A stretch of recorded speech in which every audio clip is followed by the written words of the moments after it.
Hello and welcome back to another of my episodes of PS Crafty DIY. In this video I'll do resto mod on this Record 52 carpenter's vise. I was looking for a new vise for my workshop for a while now, but new vices are either too expensive or made out of a butter these days. So I ended up getting this piece of history made in Sheffield, England, and let me tell you, it is solid. I'm not sure how old it is exactly, but a little study I found online reveals this model was produced between 1930s to 1940s. I was so impressed with the quality that I went and bought another vise, Record 83, which will be covered in another video. Consider subscribing so you don't miss anything. Now let's give this bad boy that bit of attention it deserves and a new coat that suits my liking.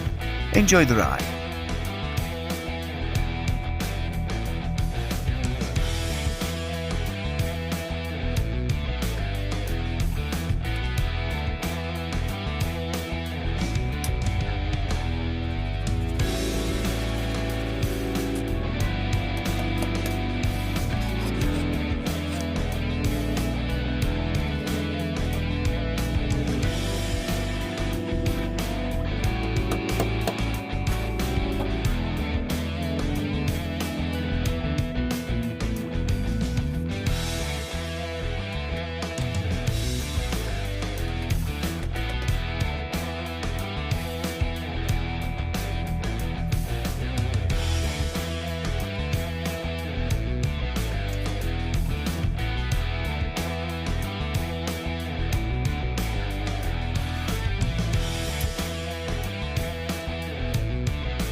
If you have enjoyed this video, please subscribe. It will help me to create more content for you.